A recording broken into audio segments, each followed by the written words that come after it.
Sa mga katik vloggers, mga subscribers, bago sa kaluma, mga supporters, mga dumalaw at bumisita sa channel, lahat ng mga viewers, secret viewers at silent viewers, magandang araw. At ito, nabuksan na natin yung pangalawang sa inayos natin pangalawang sound standard amplifier at parehong modelo rin to doon sa na-upload natin nung nakarang araw. At ito, napansin natin na power supply na naman yung problema. So, na-check na natin yan. Dito, wala tayong nakitang problema. Pero, hindi pa natin masasabi na 100% na walang problema dahil hindi pa naman natin naayos yung kanyang power supply. Basta na-check ko na lang yan manually. Ayan yung mga lahat dito. Pati abot yung dito, abot yung apoy dito nung masunog yung board. Umabot dito. So, okay na yan. Na-check na natin, yun nga, sabi ko sa inyo, hindi pa rin 100% hanggat napagana natin yung power supply at napaandar natin. So katulad pa rin ng dati, yung kanyang problema dito pa rin, dito sa side na to. Itong sa positive high pa rin. So ulitin ko, yung ating amplifier ay class H. Dalawa yung kanyang supply. Merong positive high, merong negative high, positive low, at negative low. So, ganun yung supply. Ito, kung titingnan natin ng maigi, ayan. Ayan, sunog na sunog siya. So, hindi naman niya nabutas nung tinanggal ko. Nilinis ko lang siya. At nung kuskusin ko na, ayan, abo na pala yung nasa gitna. Kaya halos kapareho din to nung nakarang upload natin na yung ginawa ng kaibigan natin ay nag-jumper siya dito dahil yung tracing ng positive high ay naputol, nasunog. Ginumper niya, tapos nagpalit siya ng capacitor na pumutok. So ito na naman ngayon. Ganon na ganon pa rin. Ayun, nakita nyo, yung capacitor na yan, diba? Tapos, tinanggal natin to lahat. Sine-check natin kasi kapag sa ganitong sa ganitong kaso, kapag may nakita kang ganito ay nag-arcing, kailangan tanggalin mo to lahat kung ano yung dahilan kung bakit nag-arcing dito. At para sa mga old viewer natin, old subscriber, siguro nakita nyo doong mga nakaraang siguro mahigit isang taon na yung upload natin na nag-diagnose tayo ng ganito din doon sa shop ng kaibigan natin doon sa bahay niya, na ang nakita natin problema naman doon ay sa amplifier. Putok yung kanyang input IC, tapos bali pareho yung dalawang channel. Tapos yung kanyang yung kanyang mga Zener diode, 4 na Zener diode ay sira. Ay hindi na natin yun hinintay na dumating yung pyesa o makabili dahil nga kinapos na tayo ng oras doon at ipinagkatiwala na lang natin doon sa kaibigan natin. So, doon sa video na yon, makikita nyo na mayroon akong ipinakitang ganito din na halos nilamon na ng buong apoy dito. Sunog na sunog itong board na to, tapos nangingitim yung mga yung mga capacitor. So, ito na naman ngayon, ganitong problema na naman uli. Maliban doon sa kahapon. Tapos mayroon pa akong nakita nakatiwangwang doon na power supply pa rin yung problema. So, ibig sabihin, yung ganitong modelo ng sound standard ay mahina yung kanilang mga capacitor. So, tinanggal ko to yan. Nung tinanggal ko yan dito, ayan. Makikita mo siya, nasunog. Siyempre, tinamaan siya ng apoy Okay? Tapos malinis naman yung dito. Kung titingnan mo yung buong physical appearance nila, ito lahat, hindi ka magdududa na sira yung capacitor kasi hindi bloated Ayan, yung top nila ay hindi man lang siya lumubo, di ba? Madalas yung problema kapag mga ganito, hindi naman gaano kalumaan tong mga amplifier na to. Ayan, kung makikita nyo. Kung sa bagay, wala gaano kayo makikitang alikabok dahil yung mga ginagamit na amplifier nila tsaka yung ibang mga mixer ay nasa loob ng coaster, naka-aircon to. Naka-aircon. Kaya yan, nakikita nyo, hindi natin nilinis yan, pero ang kintab, walang alos alikabok.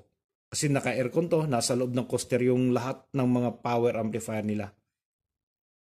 Tsaka yung ibang mga lights controller, ibang mga mixer na ginagamit, at yung ibang mga digital analog converter, yung mga ah, crossover, doon ginagamit nila yung mga signal limiter, nandoon lahat.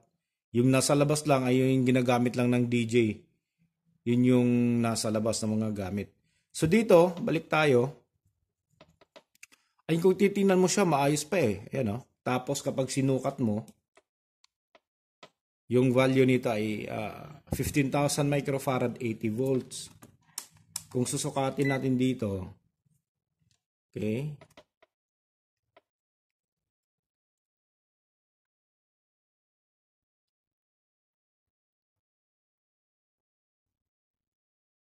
ayan, oh, pasok na pasok.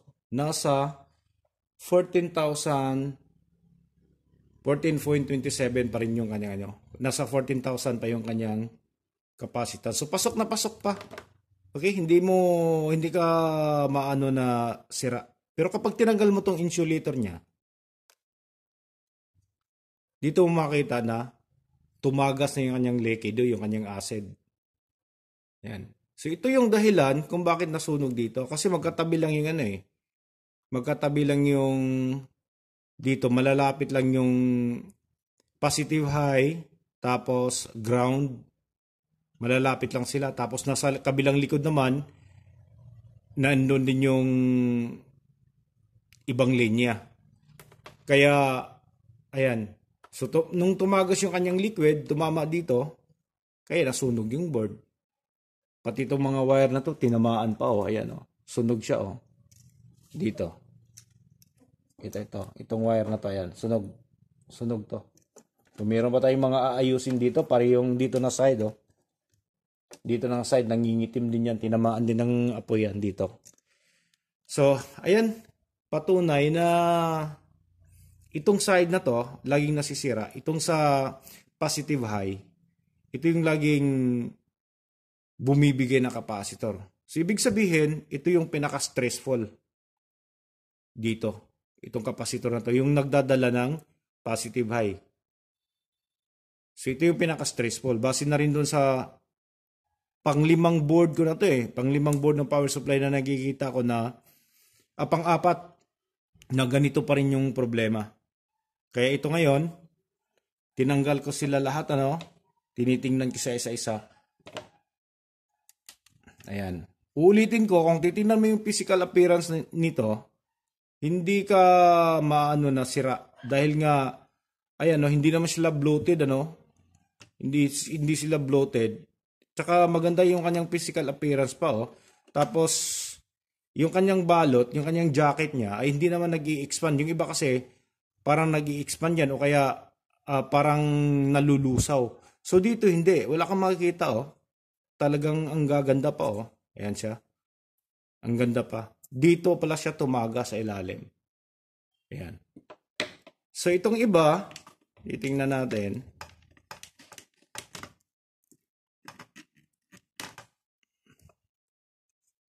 Bubuksan natin to. Ayan. Malinis na malinis. Dito, wala din. Sinisigurado lang natin dito, ano, baka kasi ano eh, baka may mga tama yung iba. Wala. Tapos chinek natin yan isa-isa kung yung kanyang capacitance ay nasa tama pa.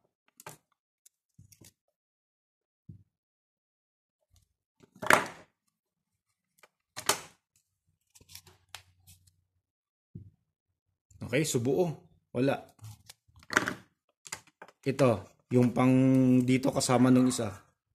Okay? Titingnan mo, wala, di ba? Wala, oh. Pero, pag tanggal mo ng insulator, ayan, dyan mo makikita na tumagas din. Ayan, oh. May lamat na. Galing dito. Ayan, oh. Tagas. Yung positive tumagas. Pati yung kanilang ground. Ayan, oh. Okay? So dito makita natin talaga, ma-analyze natin na itong nagdadala lang talaga ng positive high. Yung nadadali lagi dito. Yan o. Okay? So ito yung sinasabi ko sa inyo nung nakarang upload natin na galing sa yung dalawa yung dalawang side ng secondary. Ito yung dito, ito yung supply ng mga maliliit. Ayan yung secondary A tapos secondary B dito. Ito yung secondary A na connector dito. Ayan, ito yung papuntas. Ito yung nagsusupply sa amplifier. Dito naman ito yung nagsusupply sa fan tsaka sa preamp. Ito dito. So yun yung sinasabi ko sa inyo, inayos ko lang dahil nagkabaliktad yung kaibigan natin. So dito siya nag-jump. Pero katulad dito, ayan putok na naman Okay? So i-jump natin yan. Tapos ayan sunog na sunog dito. Ayan. Okay? So ito pinapakita ko lang sa inyo para may idea kayo na kung makakita kayo ng mga ganitong klaseng amplifier, alam nyo na kung halimbawa tulad ng ganito, walang power. O kaya depende kung ano yung tinamaan doon sa pagkasunog niya. Alam nyo na kung ano yung mga titingnan nyo, kung saan kayo pupunta. Ayan So kailangan lang talaga tanggalin natin panigurado na walang ibang naglilik. Kasi kung hindi natin tinanggal yan at ito lang, itong sira lang yung tinanggal natin, yung tinamaan lang, pwede na, saan na ba yun? Maaaring ito, kapag hindi natin tinanggal to, sa ibang gamitan ay ito naman yung tatagas at puputok na naman. Pero yung ko dito, suggestion ko sa may-ari dito na dapat palitan na lahat ng capacitor. Dahil medyo mahina to. Dahil isa sa mga dahilan dito, sa ganitong mga malalaking amplifier, mas gusto ko yung maglagay ng matataas yung kanyang temperature. Dito 85 din yung nakalagay Yan, 85 lang siya. Dapat 100 plus para mas mataas yung kanyang doon sa temperature. Okay? So hanggang dito na lang siguro tayo abangan nyo na lang yung kung kailang makapag-produce tayo ng capacitor dito, kung ano ba yung balak ng may-ari. So hanggang dito na lang siguro. So maraming salamat. God bless at bye-bye.